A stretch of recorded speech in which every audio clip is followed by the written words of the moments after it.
Hello guys, welcome back to our new channel art knowledge club. और मैं हूं ज्योति चौहान और हम जो टॉपिक अपना पढ़ा रहे थे उसी टॉपिक में आगे चलते हैं, क्योंकि आप लोगों के क्वेश्चंस भी आ रहे थे कि मैम आप रेगुलर क्लास क्यों नहीं लेती हैं। तो देखिए, मैं कोशिश करती हूं अब कि मैं रेगुलर ही आप लोगों के साथ बनी रहूं, रेगुलर आप लोगों के लिए क्लासेस लेकर आऊँ।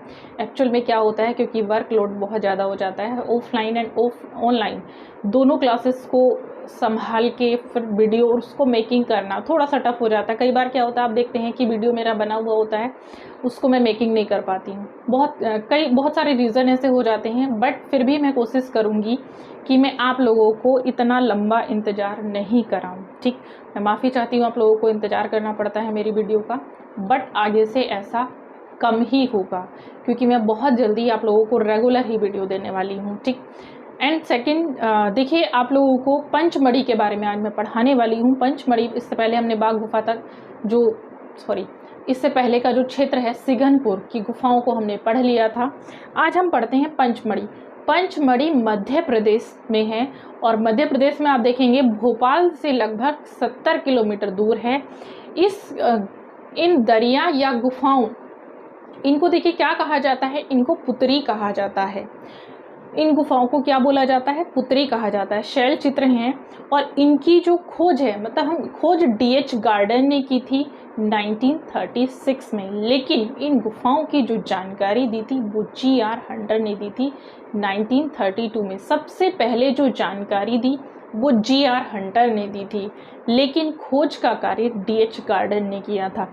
तो हम लिखते हैं इन्हीं के बारे में, जानेंगे पंचमढ़ी में क्या क्या चित्र हैं। दी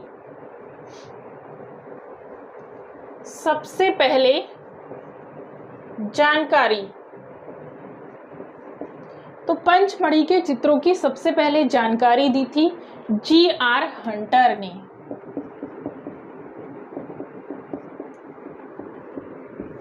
कब? 1932 में। इसके बाद खोज किसने की थी? खोज का जो कार्य है वो हुआ था डीएच गार्डन के द्वारा। डीएच गार्डन 1936 में, राइट।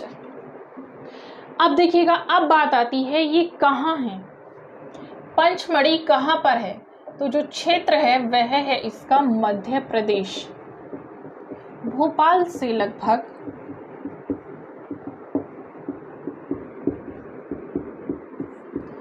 70 किलोमीटर होगा। ये एग्जैक्ट नहीं है, ये हम लोग सिर्फ एक अपना अनुमानित समय मानते हैं, अनुमानित दूरी मानते हैं। देखिए, ये कहलाता है सतपुड़ा की रानी। ये भोपाल से लगभग 70 किलोमीटर की दूरी पर है। और पर्वत लिखेंगे इसका, सबसे पहले लिखेंगे हम पर्वत, कौन सा है?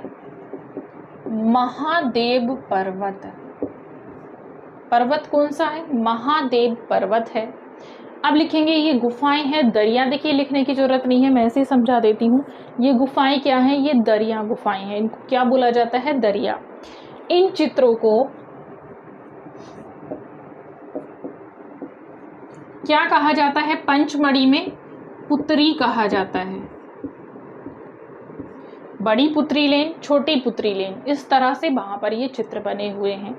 अब देखिएगा, पंचमढ़ी में जो चित्र बने हुए हैं तो वो 3 प्रकार के चित्र हैं। इसको सिर्फ समझ लेंगे, लिखेंगे नहीं।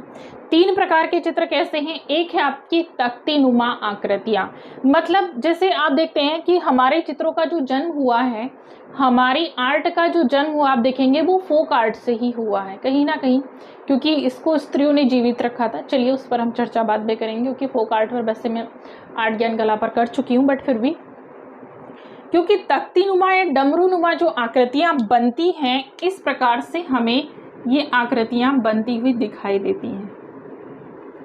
देखते ना आप, ये आज भी कुछ घरों में फोक आर्ट के रूप में प्रचलित है। इस तरह से ये जो डमरू नुमा आकार की आकृति बनी हुई हमें मिलती है, इसको हम कहते हैं तख्ती नुमा। डमरूनुमा आकृतियाँ, ये बनी हुई कहाँ से मिलती है हमें? पंचमढ़ी में मिलती हैं। ठीक, दूसरी मिलती है बेडोल रूप विन्यास आकृतियाँ, तो जिनका मतलब वो बेडोल हैं उनका रूप विन्यास भी बेडोल है। ठीक, ओजपूर्ण है, असंतुलित है, मतलब उनमें बैलेंस नहीं है, डिसबैलेंस बनी हुई है। अब देखिएगा तीसरे नंबर की जो आकृति बनी हुई है वो हमारी स्वाभाविक बनी हुई है, मतलब स्वाभाविक आकृतियों को बनाया गया है। जैसे चित्र बने हुए हैं घरेलू और सामाजिक जीवन से संबंधित चित्रों को यहाँ पर बनाया गया है। ठीक, तो ये हो गई हमारी 3 प्रकार की आकृतियाँ। अब पंचमढ़ी शिला चित्रों के विषय और चित्रों के बारे में हम जान लेते हैं। चलिए, तो लिखेंगे, इसको मैं इरेज कर देती हूँ यहाँ से, ये वाला सिर। देखिए पंचमढ़ी के जो चित्र थे, पशु आखेट, युद्ध दृश्य, ये तो आप जानते हैं। इनमें कौन कौन से चित्र मिले हैं, एक चीज और मैं समझा देती हूँ। पंचमढ़ी के चित्र किसके समान हैं? स्पेन की अल्टामीरा गुफा के चित्रों के समान हैं। पंचमढ़ी के चित्र, ये प्रश्न आता है और ये प्रश्न मैंने बड़े ही अच्छे तरीके से आप लोगों को समझा रखा है।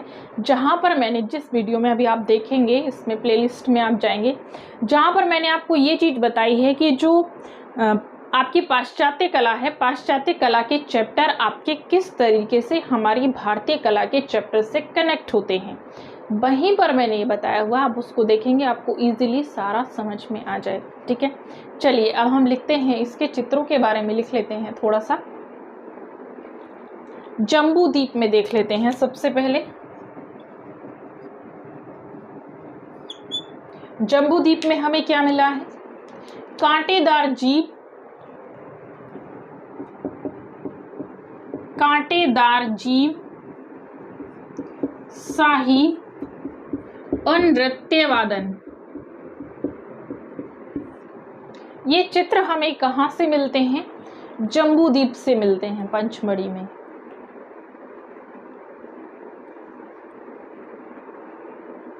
और क्या मिलता है? मधुमक्खियों का छत्ता हमें मिल जाता है। अब लिखेंगे लश्करिया,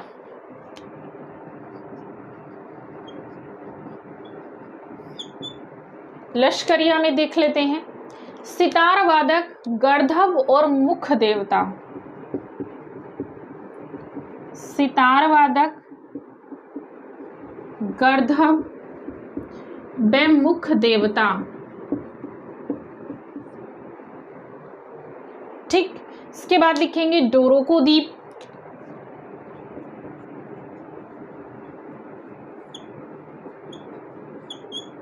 डोरोको द्वीप में क्या मिलता है? बांसुरी बजाता एक बंदर, बांसुरी बजाता एक बंदर,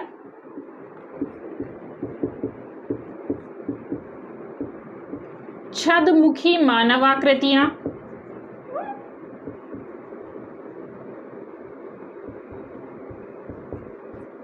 ये मानवाकृति है, छद्मुखी मानवाकृतियां आपको बनी हुई मिल जाएंगी। और दिव्य रथवाही देवता भी यहीं से मिलते हैं, दिव्य रथवाही देवता।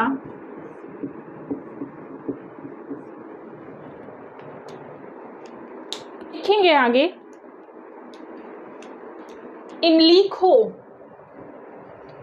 इमलीखो से हमें क्या प्राप्त होता है? तो देखिए इमलीखो से हमें महिष के आखेट का दृश्य और सांभर के आखेट का दृश्य प्राप्त होता है। महिष के आखेट का दृश्य,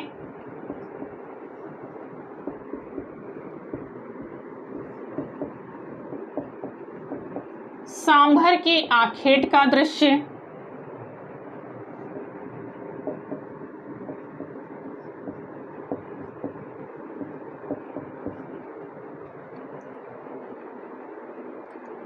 मांडादेव से शेर के आखेट का दृश्य,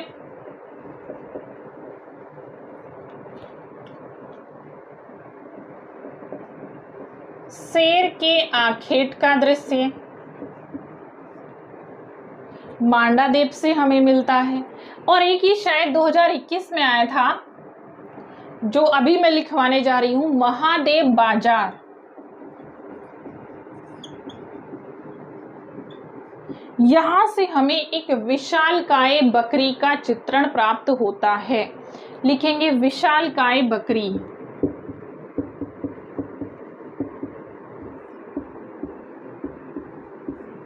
विशालकाय बकरी का चित्रण हमें कहाँ से प्राप्त होता है?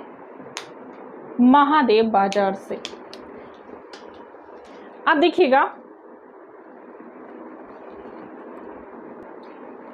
अब हम आ जाते हैं होशंगाबाद पर, जिसका नाम बदलकर अब क्या हो गया है? नर्मदापुरम। लिखेंगे होशंगाबाद। नाम हो गया है नर्मदापुरम।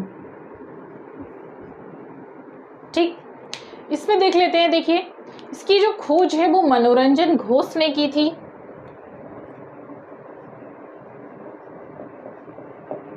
मनोरंजन घोष ने कब की थी? 1922 में। ठीक, इसकी खोज मनोरंजन घोष ने की थी 1922 में। अब देखिए, नाम रखा गया है नर्मदापुरम, तो ये नर्मदा नदी के तट पर है, इसीलिए इसका नाम नर्मदापुरम रखा गया है। इसमें कुल शैलाश्रय जो हैं वो आप देखेंगे 1 दर्जन से भी अधिक शैलाश्रय मिलते हैं हमें यहाँ पर।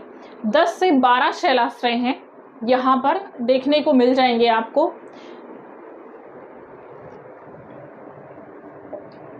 कुल शैलाश्रय 10 से 12, मतलब 1 डजन शैलाश्रय लगभग यहाँ से हमें मिल जाते हैं। और देखिए, यहाँ से जो चित्र हमें प्राप्त होते हैं वो आदमगढ़ की पहाड़ी से प्राप्त होते हैं। तो पहले यहाँ के चित्र देख लेंगे।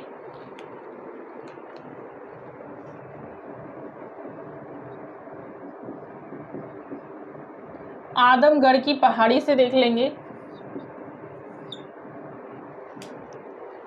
यहां से देखिए, जिराफ समूह, वन देवी, जिराफ समूह, वन देवी, जिराफ समूह वन देवी का चित्र हमें प्राप्त होता है। विशालकाय मयूर,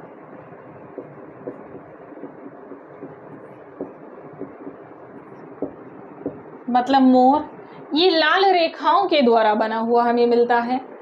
महामहिष का चित्र मिलता है।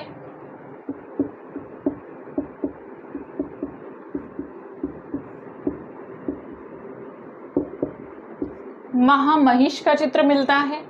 ये शैलाश्रय संख्या 4 से हमें मिलते हैं। महामहिष का शैलाश्रय संख्या 10 से हमें ये चित्र मिलता है। देखिए, एक विशाल हाथी का चित्र है। विशाल हाथी,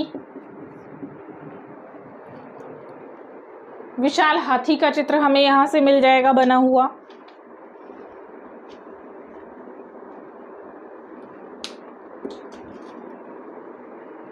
ये तो हुआ देखिए आपका जो आज का मध्य प्रदेश से रिलेटेड चित्र है। जिराफ ग्रुप का आदमगढ़ से जो चित्र है वो सबसे प्रसिद्ध है और ये चित्र आपका आता भी है बार बार। कल मैं आपका नेक्स्ट वीडियो जल्दी ही लेकर आऊँगी। छोटा है मानती हूँ, लेकिन बहुत कुछ है इसमें, समझेंगे, बहुत कुछ है। अगर आपको कुछ और भी जानना है तो मुझे कमेंट करते रहिए। आपके कमेंट मेरे तक पहुँच रहे हैं, मैं देख रही हूँ आपके जो जो क्वेश्चंस आ रहे हैं उनका सबका सॉल्यूशन मैं लेकर आ रही हूँ।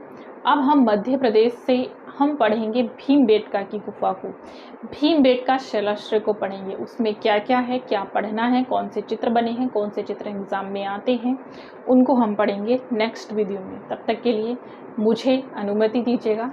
Thank you.